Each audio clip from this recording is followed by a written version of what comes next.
الشيطان الرجيم بسم الله الرحمن الرحيم الحمد لله رب العالمين الرحمن الرحيم مالك يوم الدين إياك نعبد وإياك نستعين اهدنا الصراط المستقيم صراط الذين أنعمت عليهم غير المغضوب عليهم ولا الضالين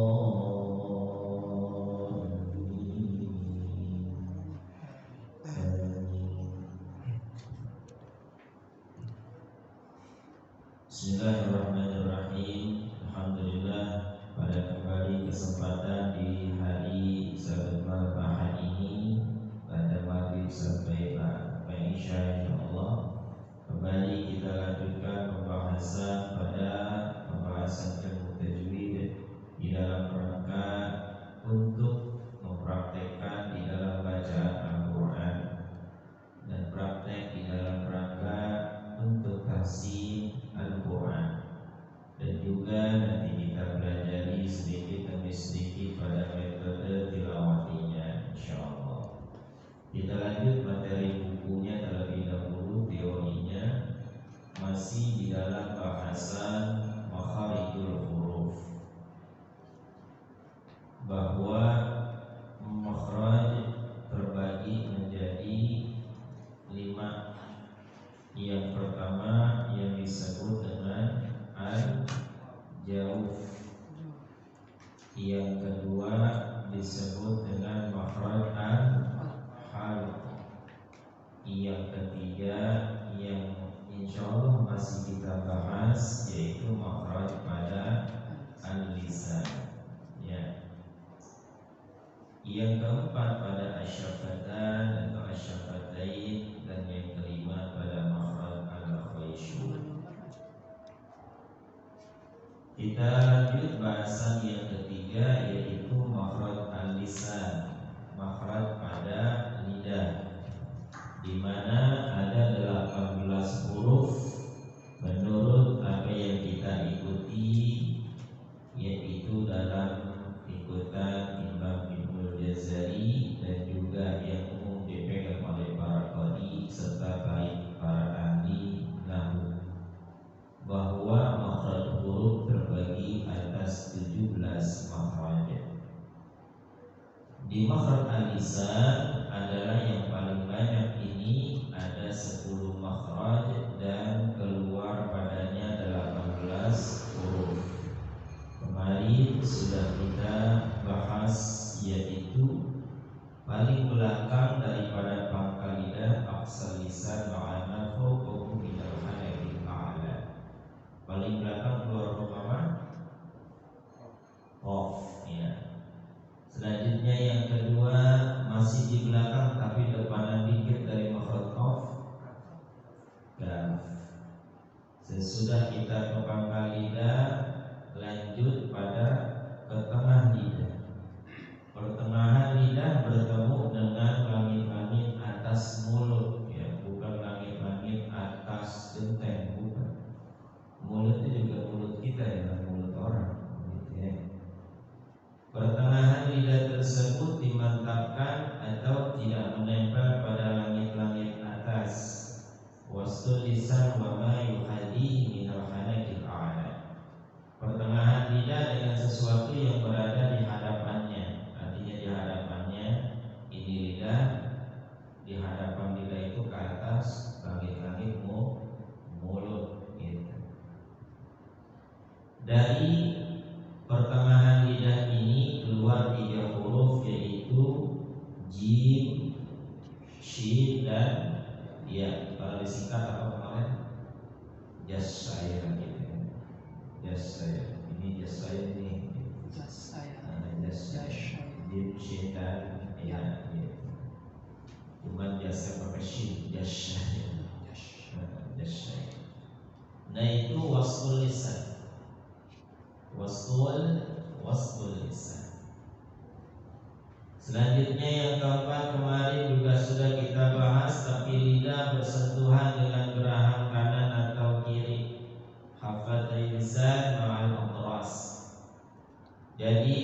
sudah ke tengah, enggak ke ujung dulu, ke pinggir lidah dulu, pinggir lidah. Nah di pinggir lidah ada titik tekanan, ada titik sentuhan. Titik tekanannya yaitu pada pangkal sisi lidah, artinya pinggir-pinggir dekat bagian belakang pangkal lidah. Kalau ini belakang, nah pinggir-pinggirnya ini adalah sisi yang melekat, menekan. Apa yang ditekan? Gigi geraham bagian atasnya. Mau kanan, mau kiri, atau dua-duanya boleh. Sedangkan ada titik sentuhan yaitu pada ujung lidah sedikit menyentuh. Jadi ujung lidahnya ini bukan titik tekanan. Karena kalau titik tekanan pada lidah nanti dikhawatirkan jadi huruf dal gitu. Karena suaranya mirip ketika dal dibaca walad do. Nah, gitu. Itu yang menekan ujung lidah. Kalau yang menekan pinggir lidah bagian belakang walau do, nah itu akan masih ada suara dengan sifat rikhwahnya, sifat mengalir suaranya, yaitu huruf apa? Bod, bobo, boibu, bubu, boibu, boibu, bobo, boibu, boibu, boibu, macam-macam itu ya. Jadi latihan pada makhraj huruf bod kita tahu dulu tuh ya. Jadi tahu dulu letak makhrajnya. Sesudah letak makhraj tahu, baru huruf diucapin akan ikut sifatnya. Gitu. Baik, kemarin sampai ya. Yang kelima baru masuk ke ujung lidah. Ujung lidah bertemu dengan langit-langit yang berhadapan dengannya, dan makhraj ini keluar daripada huruf lam. Jadi masih hafal lisan, maka ada makhrajul qadi wa ma yuhaddihi min al-lisatil ulya. Dua tepi lidah sebelah depan. Jadi tepi lidah ujung tapi masih tepi lidahnya. Ujung tepi lidah. Sebelah depan secara bersamaan setelah daripada makhraj dad dengan gusi-gusi atas. Jadi ngangkat aja tuh. Ketika ngangkat ke atas sudah ketemu gusi-gusi, itu makhraj dad. La, li, lu, al, il, ul, alla, illi, ulu. Itu makhraj huruf lam. Yang selanjutnya halaman 26, masih ujung lidah, cuma ini torful lisannya bergeser ke bawah sedikit dari makhraj huruf lam, bertemu dengan langit-langit yang berhadapan dengannya. Jadi ada makhraj huruf nun. Kalau nun torful lisannya, jadi ujung lidahnya. Kalau tadi tepi, ujung ke tepi lam, majuan dikit kena ujungnya nun. Selanjutnya masih dekatan juga itu, cuman kalau tadi tepi lam ujungnya tuh, ini torful lisan ujungnya nun. Selanjutnya masuk ke punggungnya atas ini nih, ngangkat juga, itu ro. Makanya ada yang memasukkan ini 3 huruf makhrajnya sama, lam, nun, ro. Kalau di sini dibedain, iya.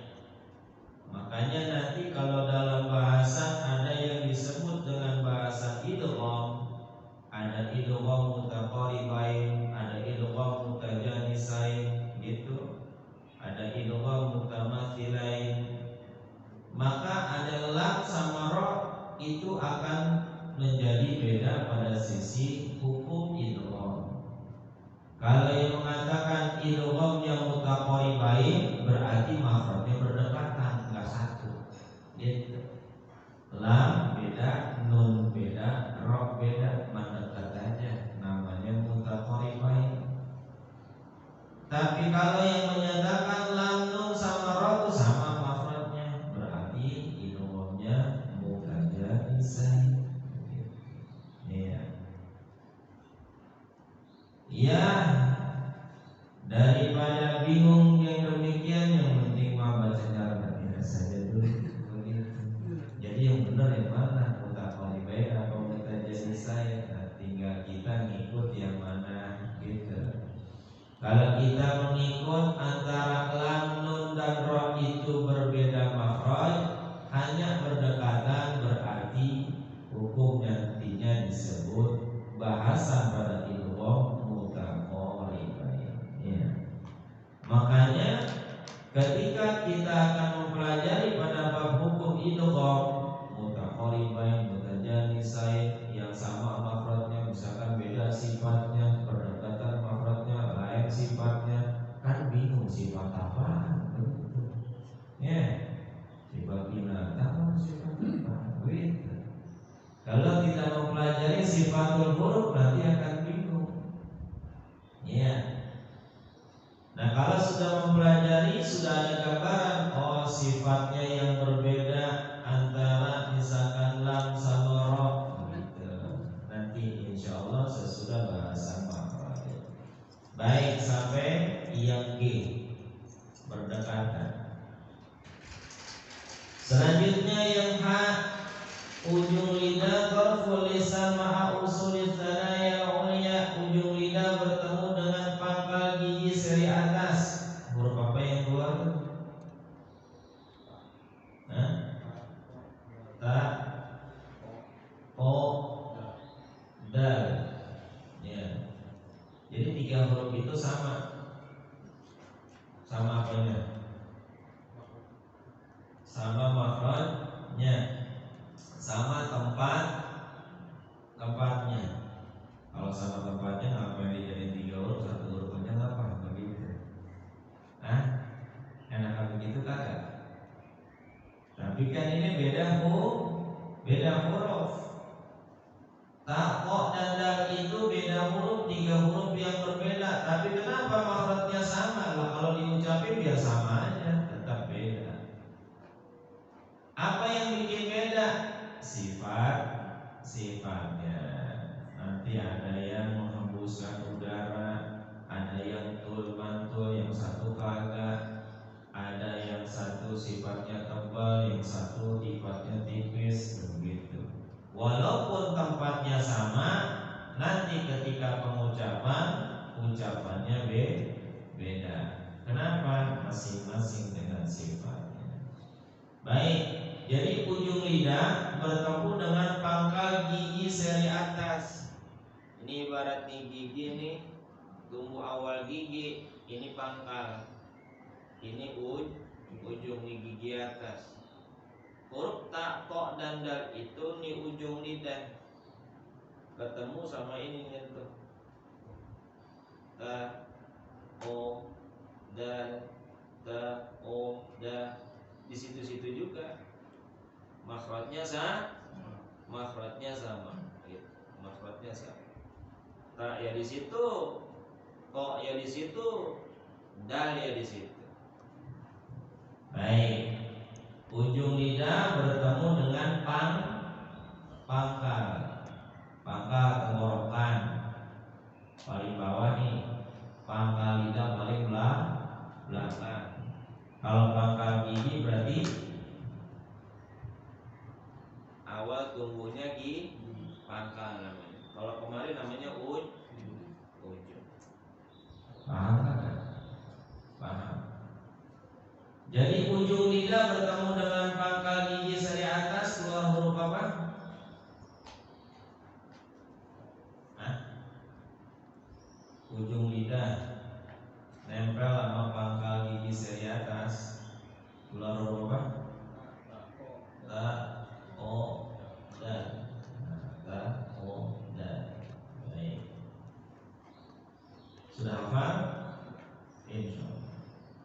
Selanjutnya yang ke-9, ujung lidah. Masih ujung lidah, cuma bertemunya dengan ujung gigi seri atas. Tadi pangkal, sekarang ujungnya. Keluar huruf apa itu? Zal, Zo, Sa. Ya. Jadi ini ujung lidah ada keluar sedikit. Ini ujung lidah nih keluar dikit. Jangan kebanyakan, bukan la, lan, lo, enggak. Dikit aja. Sa. Jadi kayak ibarat ini kayak kegigit nih. Ini kayak kegigit gigi atas, ini gigi bawah. Nah keluar dikit aja. Enggak juga cuma nempel di dalam kan. Sa, za, lo. Enggak keluar. Enggak kena juga. Jadi ujung lidahnya itu sedikit keluar menyentuh daripada makhraj pada ujung gigi seri atas. Sa, zal, zo. Sa, zal, zo. Sa, zal, zo. Ya. Jadi begitu. Kalau pengucapan pada makhraj yang tepat, insya Allah seperti huruf zal, nggak akan bunyi desis. Jadi nggak baca allazina yu'minuna, karena dibaca allazi. Kenapa? Karena penempatan pada makhrajnya nggak tepat. Kalau udah tepat, insya Allah ya. Li. Ketika dia mengucapkan huruf zal, desis susah. Nggak bisa desis. Tapi ketika mengucapkan huruf zal, melenceng ke bawah dikit, zina, jadilah berubah kepada huruf yang lain. Kenapa? Sisi makhrajnya berubah, maka akan berubah pada sisi huruf dan juga cara bacanya. Begitupun huruf dha. Huruf dha ketika diucapkan tepat pada makhrajnya, enggak bakalan juga bisa desis seperti huruf zai. Jadi misalkan sholawat seperti wa ashghili zalimin, kata zalimin pada hurufnya dha, ya, bukan zai. Zai itu boleh, zalimin bi zalimin itu huruf zai itu boleh. Sedangkan ini hurufnya dha, minal itu kita baca desis susah. Kenapa? Ketahan pada sisi makhraj. Baik, ujung lidah ketemu ujung gigi seri atas, keluar huruf apa tadi? Zal, Zo, Sa. Baik. Yang terakhir pada makhraj lisan adalah ujung lidah bertemu dengan ujung gigi seri bawah. Taraful lisan ma'a atrafil thanaya sufla. Kalau tadi gigi seri atas, ini kira gigi seri bawah. Ujung lidah bertemu dengan ujung gigi seri bawah. Jadi ini seri bawah. Keluar berapa huruf? 3. Apa aja? Shad, zai, sin. Shad, zai, sin. Nah, itu 3 huruf pada tempat yang sama. Ketika diucapkan akan keluar desisnya.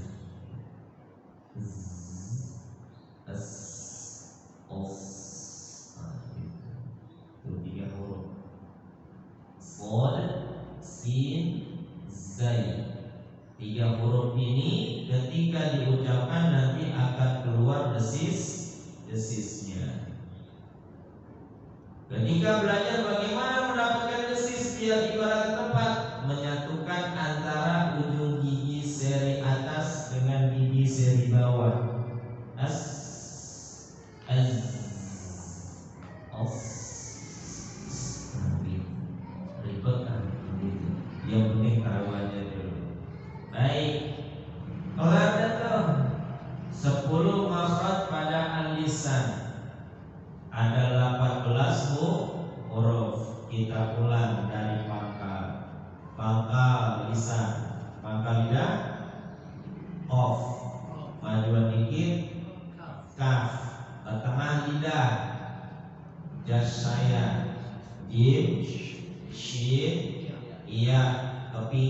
lidah.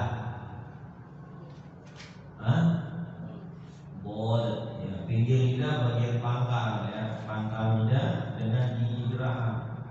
Pangkal lidah, sisi pangkal lidah, gigi geraham. Bod, baru ke ujung tepi lidah, gelang. Terus ujung oroful lisannya, ujung lidahnya, non. Ujung ke punggung lidahnya, ro. Baru setelah itu kerjasamanya dengan gigi, ya, kerjasamanya dengan gigi. Ujung lidah sama pangkal ta, ko, dal. Ujung lidah sama ujung gigi seri bawah atas, dal, ta, do. Ujung lidah sama gigi seri bawah, bod, zai, sin. Jadi kalau sudah tahu tempatnya, maka nanti berlatih pelan-pelan. Tidak lainlah bagaimana mengucapkan huruf-huruf hijaiyah ketika diucapkan dengan baik, kecuali dengan banyak berlatih. Dengan banyak berlatih, maka bacaan akan semakin baik, insya Allah. Oke, mafrad alisan sudah. Ada pertanyaan? Agak ada, berarti udah paham. Ini dihafal dulu, ya. Insya Allah ada apa ya? Insya Allah. Oh, satu-satu, masya Allah. Oke, alisan dari pangkal, kita lebaran dulu lagi sekali lagi.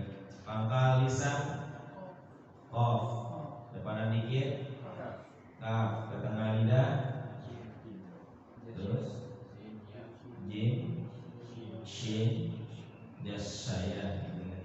Tengah lidah apa? Tengah lidah. Jas saya apa tuh? Jim, shin, iya. Terus tepi lidah bagian pangkal gigi geraham. Bod, tepi lidah belakang. Bod, tepi ujung lidah. Pelan, ujung lidahnya. Nun, punggung lidahnya, ujungnya. Oh, gitu. Sekarang baru kerjasama sama gigi.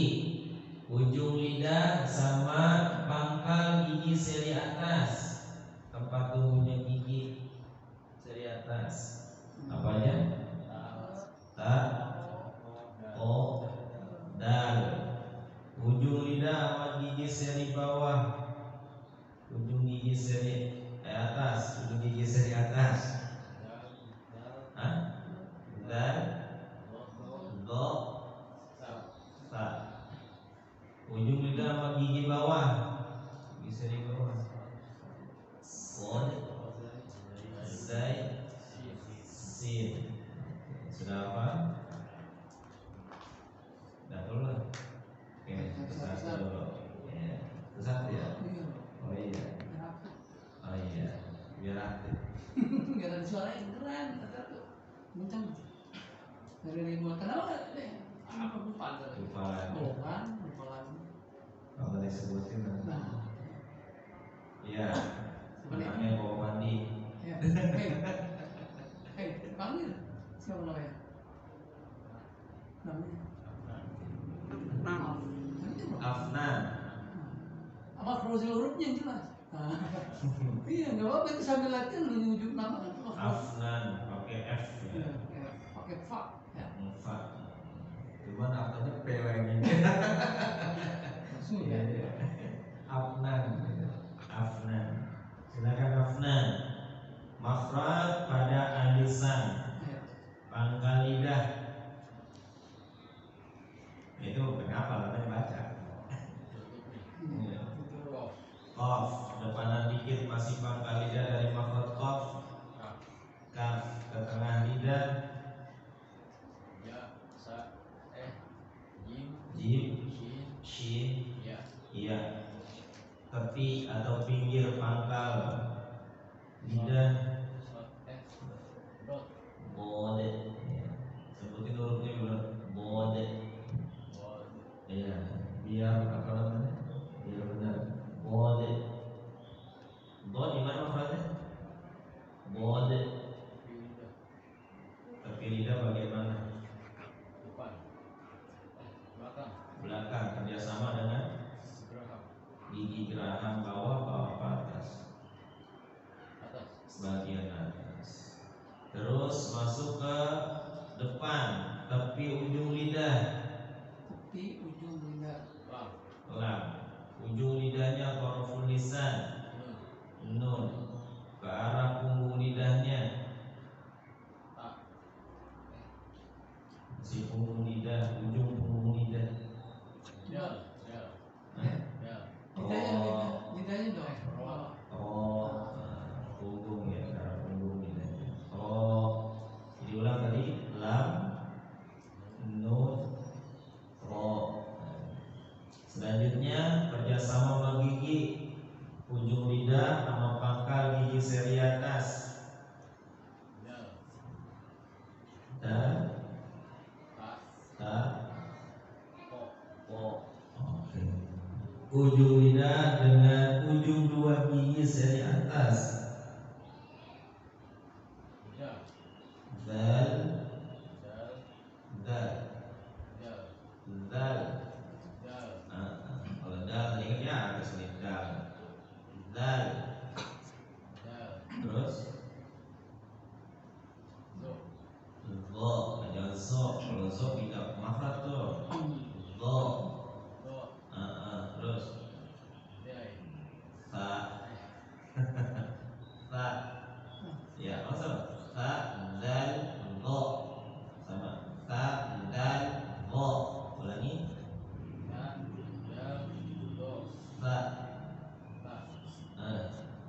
Jadi kayak ta, ta, ta, ta. Terus apa lagi? Zo. Terus apa lagi? Ro. Dal. Ta, dal, zo. Gitu. Yang akhir ujung lidah sama ujung gigi seri bawah.